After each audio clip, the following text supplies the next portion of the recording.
Bismillahirrahmanirrahim. Assalamualaikum warahmatullahi wabarakatuh.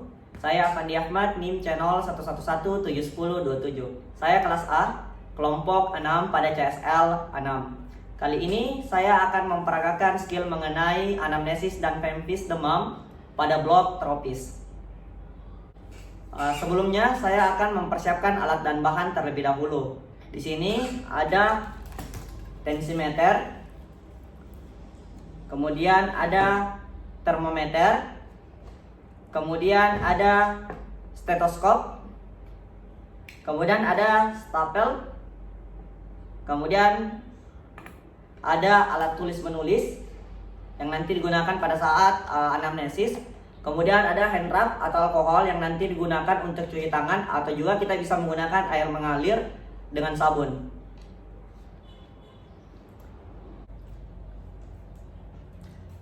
Selamat siang Pak, silakan duduk Pak. Nah, jadi perkenalkan, saya Dr. Afandi yang sedang jaga kebor tugas pada klinik pada siang hari ini.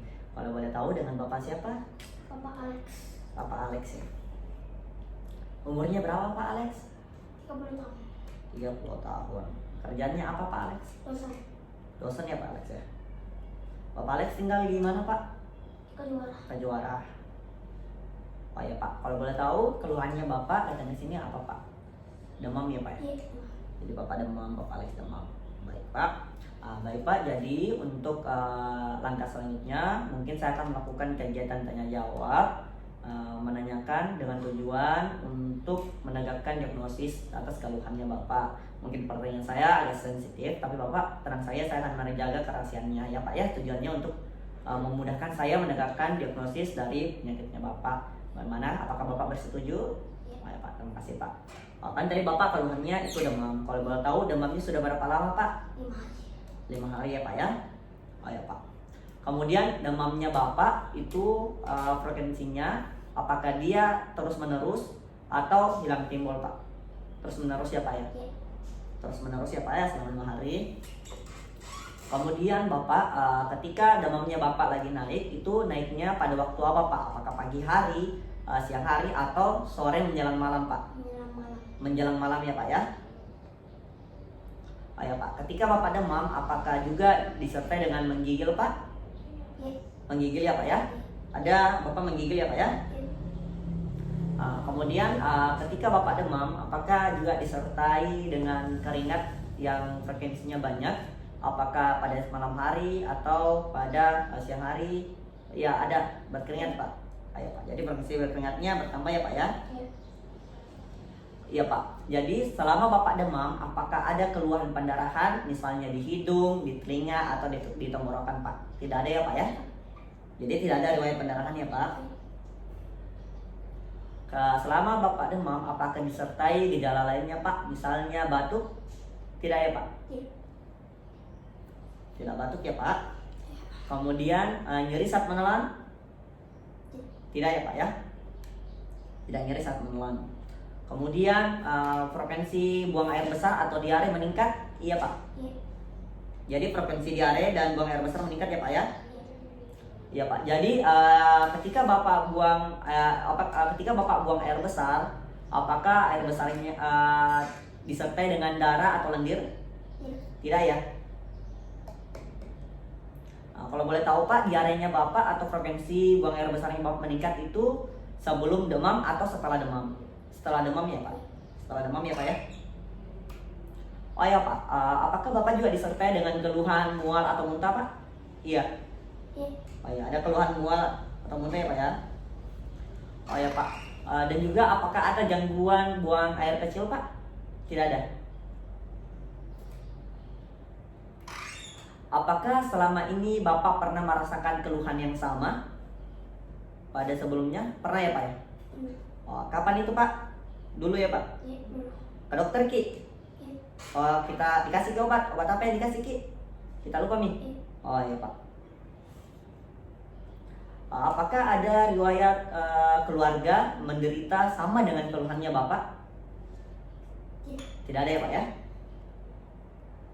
Oh ya Pak. Apakah Bapak pernah keluar kota, misalnya ke Papua, Kalimantan, atau bahkan ke luar negeri? Tidak pernah ya Pak ya? Oh ya Pak, apakah ada riwayat penyakit lainnya? Tidak ada ya Pak ya? Tapi Pak merokok Ki? Tidak. Kalau minum alkohol? Tidak. Tapi Pak ada riwayat alergi obat tertentu tak? Tidak. Oh, ya. Ada lagi yang mau ditambahkan Pak? Tidak. Tidak ada ya Pak ya? Oke Pak, saya akan melakukan cross check. Saya akan membacakan ulang Pak. Kalau misalnya Bapak ada yang ingin tambahkan, Bapak bilang saja. Kalau misalnya ada kurang, Bapak bilang saja ya Pak ya. Oke, jadi Bapak Alex, tolong ucapkan Pak ya Pak. Bapak Alex umur 30 tahun, pekerjaan seorang dosen, tinggalnya di Kajuara, dan riwayatnya atau keluhannya itu demam ya Pak ya. Demamnya itu sudah dirasakan 5 hari ya Pak ya. Kemudian demamnya itu terus menerus ya Pak. Kemudian biasanya naik itu pada saat sore menjelang malam ya Pak ya. Kemudian ada disertai juga dengan menggigil, kemudian disertai juga dengan berkeringat ya Pak ya. Frekuensi berkeringatnya banyak.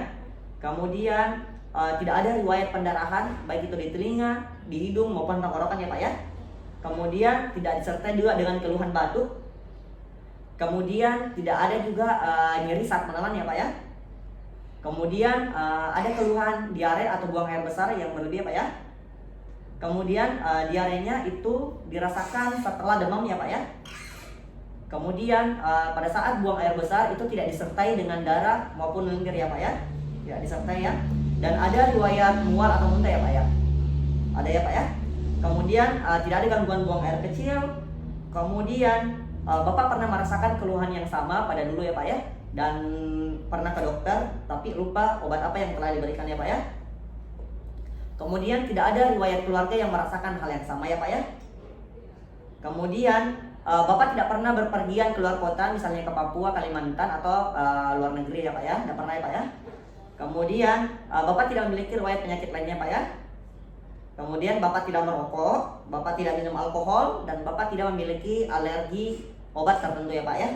Bagaimana Pak? Apakah semua lengkap atau ada yang ingin ditambahkan Pak? Tidak ada ya Pak ya.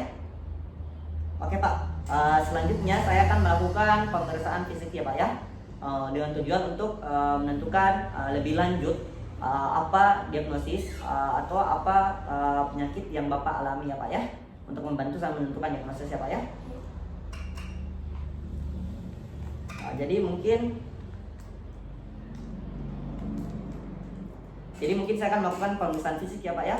Mungkin saya akan menyentuh, meraba pada bagian tubuh Bapak. Mungkin Bapak sedikit kurang nyaman, tapi Bapak jangan khawatir, saya akan melakukannya seprofesional mungkin dan sebaik mungkin ya Pak ya. Bapak bisa menyetujui dan tidak menyetujui, tapi saya harap Bapak menyetujui ya Pak ya, untuk membantu saya untuk menentukan atau menegakkan diagnosis dari keluhannya Bapak. Apakah Bapak bersedia? Baik, setelah saya melakukan anamnesis, selanjutnya saya akan melakukan pemeriksaan fisik, di mana sebelumnya saya telah meminta kepada pasien persetujuan akan tindakan selanjutnya yang akan saya lakukan. Setelah pasien menyetujui, maka saya akan mengarahkan pasien untuk berbaring di tempat tidur pemeriksaan atau di tempat tidur pemeriksaan, sambil saya menyiapkan alat dan bahan dan juga melakukan cuci tangan rutin menggunakan hand rub atau alkohol, bisa juga dengan menggunakan air mengalir dengan sabun dengan 6 langkah. Nah, setelah itu saya harus berada di posisi sebelah kanan dari pasien. Kemudian mengatur posisi tempat tidur, mengatur posisi tempat tidur dari pasien. Tapi Pak, bisa Bapak sedikit maju ke sini Pak. Maju lagi Pak. Oke, lurus kakinya lurus ya Pak ya. Nah, kemudian saya akan meminta instruksi pada pasien untuk meregangkan sedikit pakaiannya. Tapi Pak, bisa regangkan sedikit pakaiannya di Pak, karena soalnya saya mau tensi dan mengukur tanda-tanda vitalnya Bapak ya Pak ya. Nah, kemudian pertama yang saya akan lakukan yaitu melakukan pengukuran tekanan darah dengan menggunakan tensimeter dan juga stetoskop. Jadi saya akan memasangkan tensimeter pada lengannya Bapak. Tabe Pak ya Pak ya. Tabe Pak.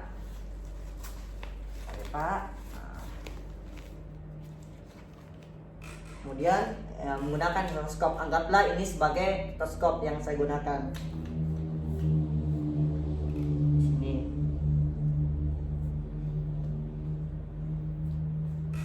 Kemudian saya lakukan pengukuran tekanan darah kepada pasien.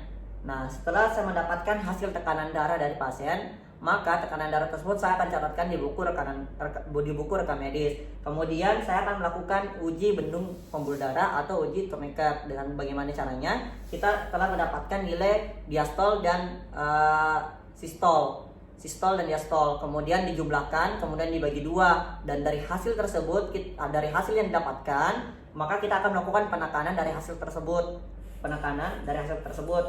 untuk melakukan uji tourniquet atau bendungan, untuk lihat apakah ada pendarahan nanti berupa PTQ. Selama kita lakukan penekanan tersebut selama 5 menit. Sambil bisa juga kita melakukan sambil menunggu tersebut, kita juga bisa melakukan pengukuran suhu dengan menggunakan alat termometer diletakkan di bagian aksila. Bisa juga menunggu ini, tapi dalam hal sini saya menunggu mendapatkan ini. Kemudian melakukan pengukuran suhu sambil melakukan pengukuran nadi. Nah, kemudian kita tunggu pengukuran suhu tersebut 5 menit menggunakan alat termometer. Kemudian nadinya juga kita lihat dihitung per menit, sambil kita lakukan inspeksi kepada rongga dada atau bagian dada pada pasien. Kita lihat apakah pernapasannya simetris, apakah irama pernapasannya seirama atau tidak. Nah, setelah mendapatkan hasil 5 menit, kemudian kita catatkan suhu yang didapatkan di dalam buku rekam medis, dan kita catatkan juga berapa tekanan nadi per menit, tekanan darah juga, dan kita lakukan pemeriksaan pada daerah apakah ada tanda-tanda pendarahan atau PTQ yang terlihat. Nah, biasa kalau kurang jelas, biasa kita gunakan senter. Nah, setelah itu kemudian pernapasan, kita lihat apakah pernapasannya seirama atau tidak, simetris atau tidak. Bisa juga kita menggunakan tangan diletakkan di atas dada seperti ini. Kemudian kita meminta pasien untuk bernapas. Pak, tarik napas, Pak. Tarik napas, hembuskan, Pak. Nah, kita lihat apakah pernapasannya seirama atau ada yang tertinggal antara satu dengan yang lainnya. Nah, seperti itu. Kemudian hasil dari itu kita lihat berapa pernapasannya per menit. Kemudian kita catatkan di buku rekam medis. Nah, setelah melakukan tanda vital, kemudian kita akan menilai GCS pada pasien. Nah, GCS pada pasien atau penurunan kesadaran pada pasien yang sebelumnya telah dilewatkan di blok neuropsikiatri. Kita nilai GCS-nya. Nah, setelah itu kita lihat apakah ada tanda-tanda dehidrasi pada pasien. Bisa kita lihat, lakukan inspeksi pada daerah wajahnya pasien, apakah pucat atau tidak. Kemudian kita lihat apakah matanya cekung atau tidak. Kemudian kita lihat kulitnya kering atau tidak sebagai tanda-tanda dari dehidrasi. Bisa juga kita lakukan mengetes turgor dari kulit pasien dengan melakukan pencubitan. Kita lihat apakah ada tanda-tanda jeratan atau tanda-tanda dehidrasi yang didapatkan. Setelah itu kita akan lakukan menilai apakah ada Rhinus sardonicus atau ciri khas dari tetanus. Kita lihat, lakukan inspeksi pada daerah pada daerah wajah. Kita lihat apakah ada spasme otot wajah. Kita lihat apakah ada otot bibir mengalami retraksi. Kita lihat apakah mata tertutup sebagian. Kita lihat kalau misalnya ada hal-hal yang tersebut didapatkan, kita catatkan ke dalam buku rekam medis. Nah, setelah itu kita lihat lagi apakah ada tanda-tanda anemis, ikterik, dan udem pada pasien. Kita bisa lihat berdasarkan dari konjungtiva dan palpebranya. Kita lihat, Pak, lihat ke bawah, Pak. Lihat ke atas. Kita lihat apakah ada tanda-tanda ikterik, anemis, maupun udem. Bisa juga dengan menggunakan cara, Pak, lihat ke atas, Pak. Lihat ke bawah, Pak. Kita lihat apakah ada tanda-tanda ikterik maupun udem pada pasien atau anemis. Nah, setelah itu kita lihat lagi tanda-tanda pada pasien berupa tanda-tanda tifosa. Kita lihat apakah rambutnya kering atau mudah rontok seperti ini. Kita lihat. Kemudian ada tanda-tanda penurunan kesadaran. Kita lihat juga apakah bibir dari pasien kering atau tidak. Setelah itu kita lanjutkan lagi pada pemeriksaan rongga mulut pada pasien. Kita lihat pada rongga mulutnya pasien dengan cara Pak bisa buka mulut dan julurkan lidah ke depan. Nah, ketika pasien melihat julurkan lidahnya ke depan, Pak, julurkan lidahnya ke depan, kita bisa lihat apakah ada lidah kotor atau tidak. Nah, setelah kita lihat, kita akan melakukan dengan memasukkan stapel. Yang khususnya di sini stapel harus dalam keadaan steril, soalnya akan dimasukkan ke dalam mulut pasien. Jadi, tadi saya masukkan, Pak. Nah, ketika kita masukkan dan ternyata pasien merasa kejang, berarti itu tandanya gang refleksnya positif. Nah, kemudian stapelnya kita simpan pada nanti akan disterilkan. Nah, setelah itu kita lihat lagi di eksplorasi kulitnya. Kita lihat apakah kulit mengalami perubahan berupa peteki, ataukah purpura, ataukah ekimosis. Kita nilai kalau misalnya ada perubahan pada kulit, atau misalnya ada perubahan pada kulit, kita catatkan pada buku rekam medis kelainan kulit apa yang didapatkan. Nah, setelah itu kemudian kita lanjutkan lagi pada pemeriksaan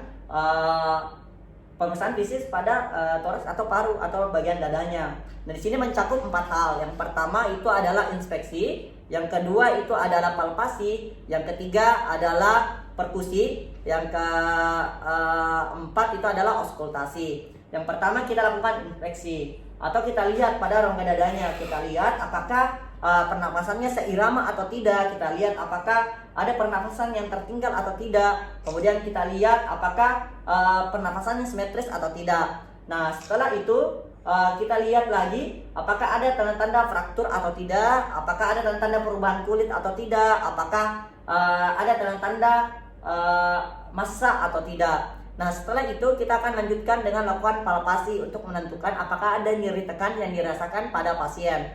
Nah, jadi Pak, saya akan menekan daerah dadanya Bapak ya Pak ya. Kalau misalnya ada nyeri, Bapak bilang nyeri Pak ya. Kita lakukan tekanan pada daerah dada. Gambarannya seperti ini tekanannya. Nah, kita sambil menilai kita juga bisa menilai dari raut wajah dari pasien. Jika pasien mengalami kesakitan, maka raut wajahnya juga akan merasa kayak kesakitan gitu. Itu bisa kita jadikan salah satu referensi. Nah, setelah itu kita lanjutkan lagi pada perkusi. Nah, perkusi sini kita lakukan dengan metode zigzag atau zilang. Umumnya bunyi pada paru itu adalah sonor karena berisi udara. Jika dia berisi cairan, maka bunyinya akan redup. Nah, hasil dari itu maka kita akan catatkan ke dalam buku rekam medis. Nah, setelah itu kita lakukan lagi dengan cara auskultasi dengan menggunakan stetoskop yang kita gunakan. Anggaplah ini sebagai stetoskop yang saya gunakan. Kemudian saya akan lakukan pemeriksaan auskultasi.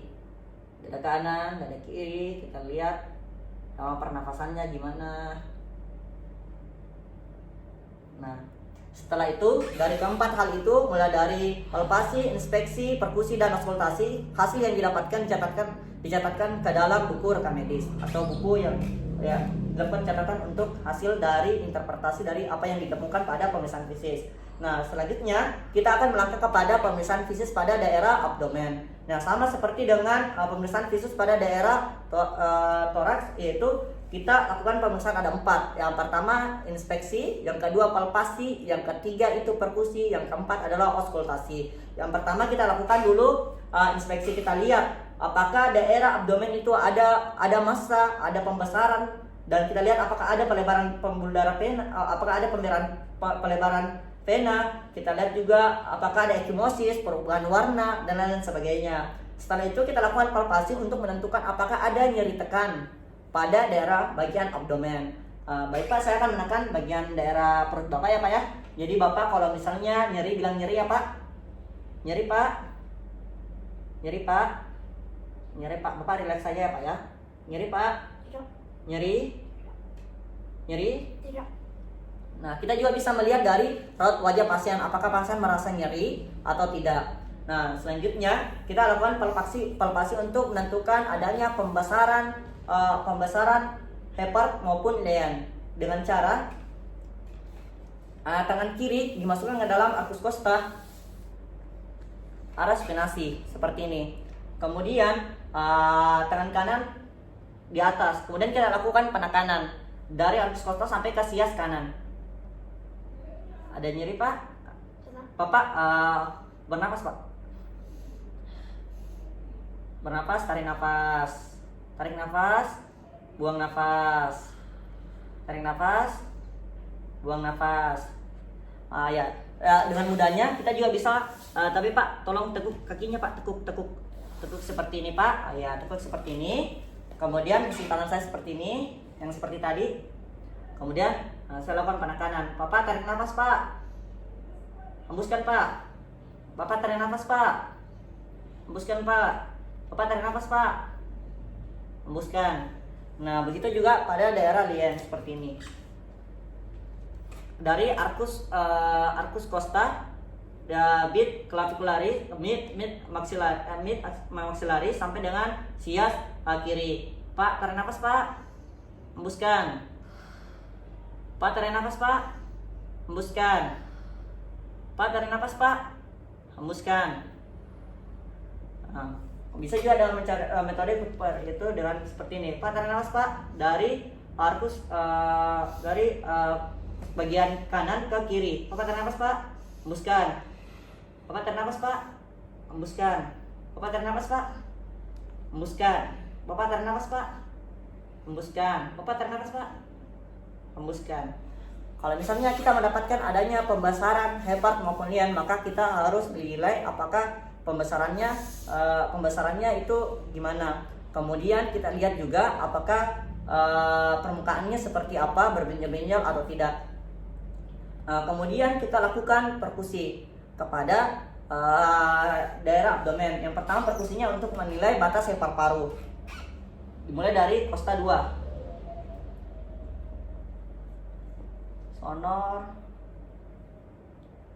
apakah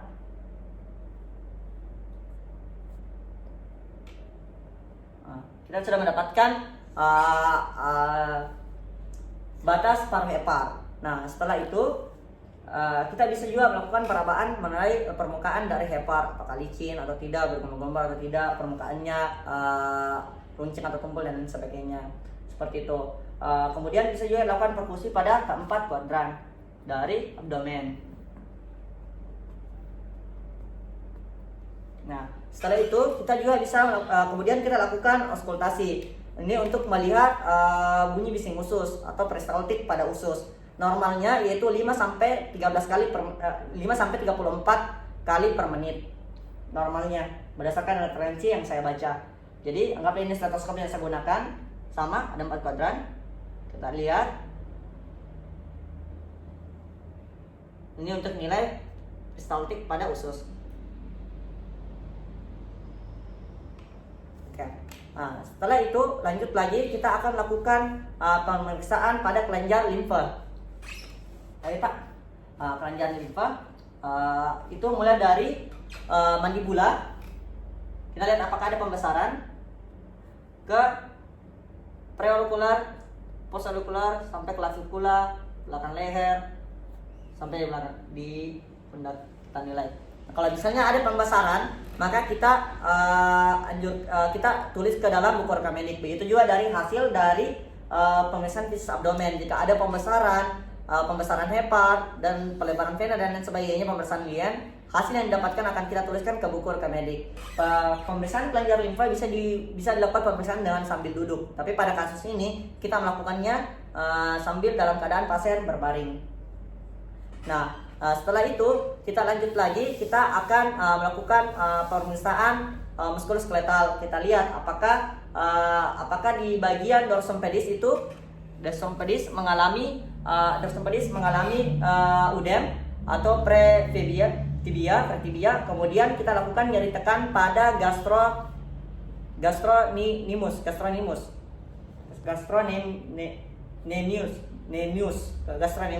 dengan cara meletakkan tangan pada daerah bawah atau pinggang sini. Kemudian kita lakukan penekanan. Apakah ada nyeri tekan Pak? Tidak ada.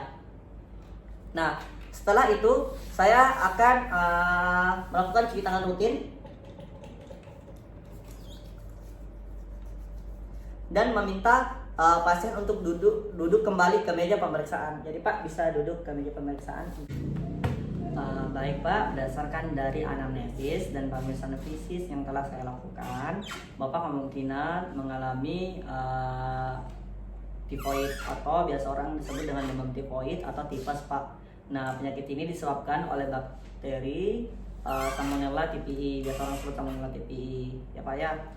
Tapi gejala ini, keluhan ini hampir sama dengan demam berdarah dan juga malaria Pak. Jadi saya memerlukan beberapa pemeriksaan lanjutan berupa radiologi dan pemeriksaan laboratorium Pak untuk nanti hasilnya itu saya sesuaikan dengan hasil anamnesis dan pemeriksaan fisik yang telah saya dapatkan Pak. Ya Pak ya. Bagaimana Pak? Ada yang ingin ditanyakan Pak? Tidak ada ya Pak ya. Oke Pak, mungkin nanti Bapak di rumah harus banyak istirahat ya Pak ya. Kan Bapak dosen, jadi nanti bisa dapatkan surat izin keterangan sakit ya Pak ya.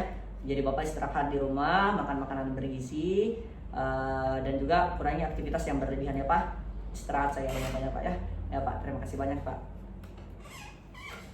Ya, jadi sekian mengenai video tentang skill anamnesis dan pemfis demam. Lebih dan kurangnya mohon dimaafkan. Semoga bermanfaat. Assalamualaikum warahmatullahi wabarakatuh.